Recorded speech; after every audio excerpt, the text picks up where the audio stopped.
Basicamente, para as coisas realmente importantes, é preferível estar no estado de não saber, que é uma consciência não conceitual. Às vezes, a presença é comparada a ouvir, e esta é uma analogia que se pode usar. Jesus usou para descrevê-la para as pessoas quando elas possam experimentar, não ter ideia do que você está falando.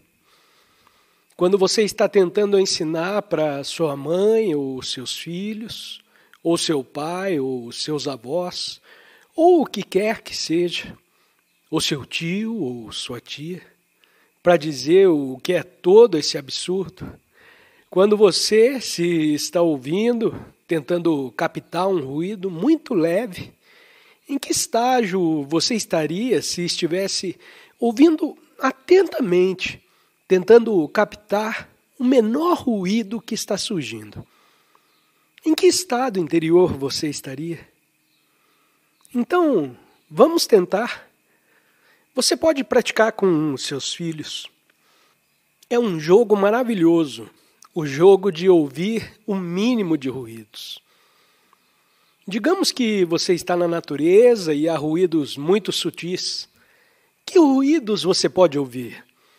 Você ouve e então eles ficam bem bom, mas você tem que ficar quieto. Caso contrário, você não vai saber identificar. Então você fica quieto e você fica bem. Então ouça com muito cuidado. Então eles vão, é claro que eles não estão pensando, você não pode pensar. Escute com muito cuidado. Então eles podem ouvir algum barulho. Eu posso ouvir isso e tal coisa. Tudo bem. Qualquer outra coisa que eles podem ouvir. Então eles podem ouvir outro tipo de som. Agora eu posso ouvir isso. Tudo bem, não tem problema. Então você está colocando essa pessoa, se é uma criança, com quem você está fazendo isso, sem que eles estejam sabendo disso. Você está realmente os colocando em um estado diferente de consciência. Simplesmente pedindo para eles ouvir com muito cuidado. Porque você não pode ouvir com atenção e pensar ao mesmo tempo. A presença precisa ser tomada. A consciência precisa ser recuperada da função de pensamento. E você é tudo. Porque toda essa consciência é necessária para entrar na percepção auditiva. Então a consciência é recuperada do pensamento. E então flui para a percepção auditiva, e então você experimenta. Você experimenta que você é um. Se você pode escolher onde deseja que sua atenção esteja, então não precisa sempre ter sua atenção absorvida continuamente pelo fluxo de pensamento. O que a maioria das pessoas não sabe, que é que está identificada com um fluxo de pensamento, que não conhecem e não percebem que eles podem recuperar sua consciência de onde ela geralmente está alojada no pensamento. Então isso é uma liberdade maravilhosa, mas esse é o começo. E para mostrar a alguém que... Ouça como eu mencionei outro dia. Jesus usou o exemplo do mestre que está voltando para casa à noite e você tem que estar acordado para saber quando ele vem, porque ele pode estar muito quieto. Isso é inigualável e foi usado por Jesus, porque ele diz que algumas pessoas interpretam mal. Você acha que ele está falando sobre o fim do mundo. Mas por que ele falaria sobre por que você tem que ficar quieto quando o fim do mundo chegar? Esteja você quieto ou não, nada vai mudar. Então, se você está ouvindo, é um estado diferente de consciência. Você poderia fazer o mesmo com uma percepção visual, olhar muito claramente o que você pode ver. Digamos então que você está na natureza. O que é que você pode ver ali? O que está à distância? Qualquer coisa que possa ser. E então você está pedindo a essa pessoa para entrar em um estado diferente de consciência. Parar de pensar e colocar toda a atenção na percepção visual. E eles iriam até encontrarem uma interpretação e saberem o que estão olhando. Nesse momento, eles não estariam pensando. Então, olhar para algo incomum é muito útil, porque quando você não pode interpretar, ainda não há pensamento. Então, se você viu um OVNI, então por um bom tempo você iria ficar sem saber o que é. Ele poderia parar sua mente por um tempo até você dizer: "Ah, agora eu sei o que é um OVNI". O que é, claro, uma contradição em termos, né? Porque um OVNI significa que é um objeto voador não identificado. Então você não sabe o que é. Mas muitas vezes a mente, ao encontrar uma palavra para algo, parece que agora você sabe o que é. Assim que um monte de conhecimento mental opera, você encontra uma palavra para isso e ok, é isso. A criança pergunta aos pais como os pássaros encontram o seu caminho quando viajam milhares de quilômetros do hemisfério norte para o hemisfério sul e em seguida encontram o caminho de volta no ano seguinte para os mesmos locais, a milhares de quilômetros de distância. Como eles fazem isso? "Pai, você pode me dizer como isso acontece?", diz a criança, e o pai diz: "Sim, é o instinto". Ok. Agora eu sei o que é. Então, muito do nosso conhecimento é apenas encobrir com nossa ignorância, com palavras. PhDs inteiros são assim. E há uma recusa em reconhecer que no coração da vida, do universo, existe o profundo mistério que não podemos entender conceitualmente. Mas porque as pessoas têm esses egos enormes que não podem admitir, especialmente se você é um cientista, você não pode admitir para si mesmo que existe um mistério profundo e que há uma quantidade enorme de coisas que você não entende. Eles não conseguem dizer isso. Então eles fingem que sabem, o que são apenas palavras ou pequenos rabiscos em um pedaço de papel. Para continuar aberto ao mistério da vida, é vital que você fique conectado ao mistério. Se fingir que sabe, você se desliga do mistério. Porque o mistério também é a fonte de toda a vida.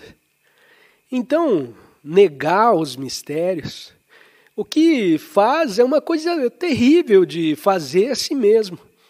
Mas permanecer aberto ao mistério e permanecer confortável em não saber a maioria das coisas, que você apenas sabe, é claro, coisas que você precisa operar em sua vida diária, tudo bem, sem problemas. Você disca um número de telefone e você sabe que funciona.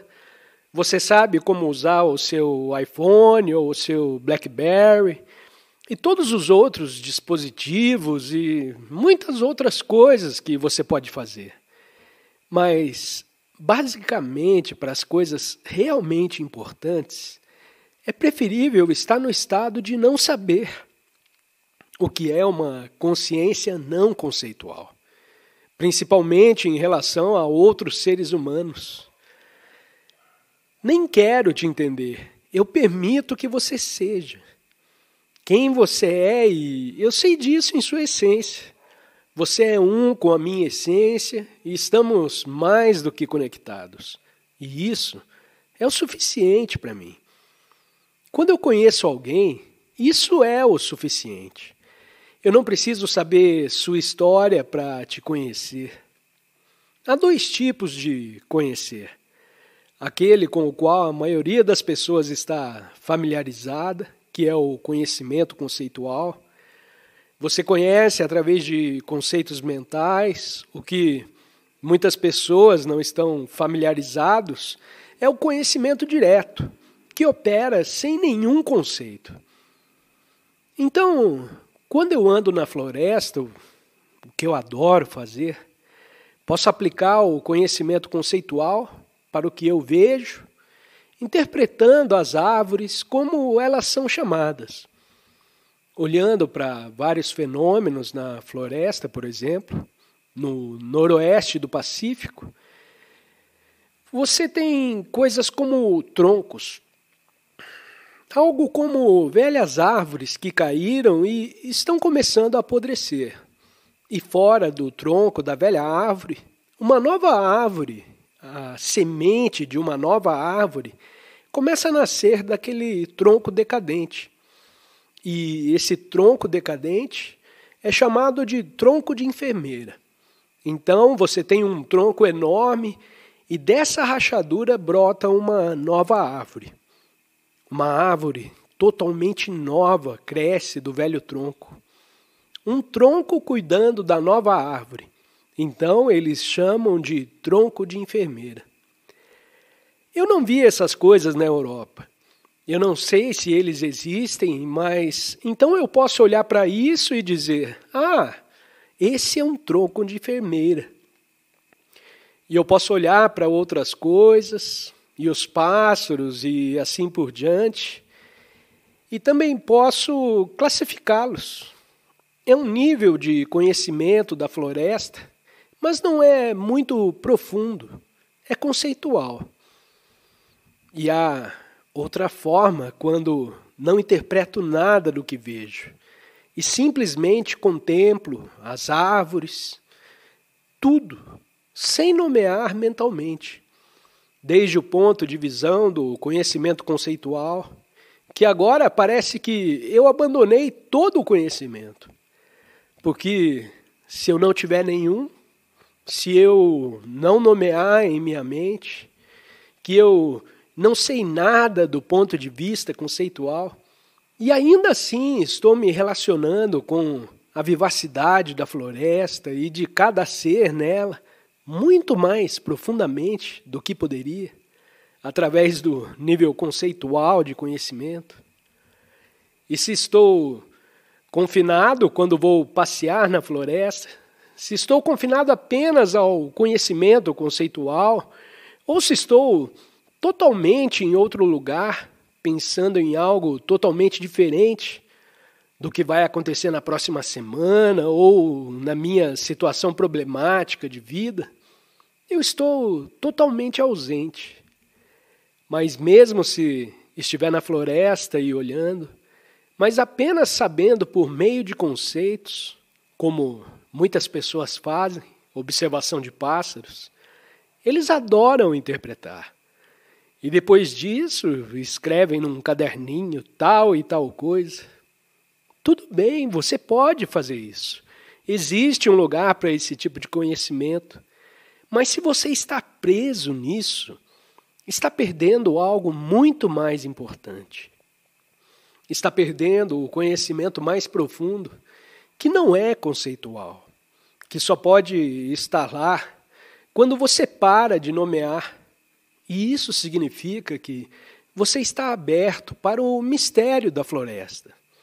Você não está mais fingindo, porque mesmo se você chamar isso de enfermeira, o que você realmente sabe, e mesmo se você olhar mais profundamente, você ainda não sabe o que é a vida.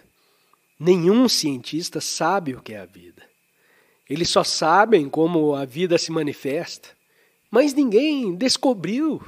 A vida é um mistério. Ninguém sabe o que é a consciência. Os cientistas nem sequer mencionam a palavra consciência.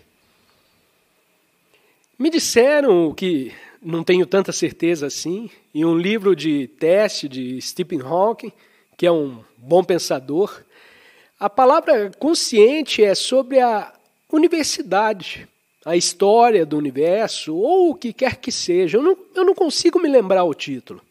A palavra consciência não é usada uma vez. O maior mistério da vida, o fato de que existe e que a consciência que é capaz de perceber o mais novo, ele não fala. Porque o cientista não sabe o que fazer com isso. Então, vamos ficar ligados ao mistério. E então perceber que existe um saber muito profundo. Vamos voltar para a floresta. Quando eu atravesso a floresta, como é minha preferência, sem nomear continuamente, mas simplesmente perceber a totalidade e as várias coisas, às vezes percebo apenas uma coisa, uma folha de uma grama, um galho, uma árvore em particular, ou as toras de rama, ou os diferentes tipos de musgo de samambaia. No noroeste do Pacífico, aparentemente, existem várias centenas de tipos diferentes de musgo. E isso tem a ver com conhecimento conceitual. Mas apenas olhando para ele, apenas vendo, e então a totalidade da floresta, você absorve isso. Você pode perceber que não é um campo de energia, é uma vida, é permeado por algo que está vivo e você pode sentir isso. E isso é uma forma de conhecer a floresta que não é algo conceitual. E você então a conhece. E esse conhecimento não é mais separado de conhecer a si mesmo, porque ao conhecer a floresta, você está profundamente conectado com a consciência dentro de você. E de alguma forma, eles não estão separados. Enquanto você caminha pela floresta, a floresta, como eu gostaria de dizer, porque é assim que eu a experimento, a floresta se torna consciente de si mesma, porque não está separada de você. Você está conectado a tudo. Você é o que você é, não separado da totalidade. Tão repentinamente quanto você, a pessoa com um nome e uma data de nascimento transcendeu seu eu pessoal e se tornou um campo de consciência, através do qual a floresta se torna consciente de sua própria sacralidade e beleza e tudo mais.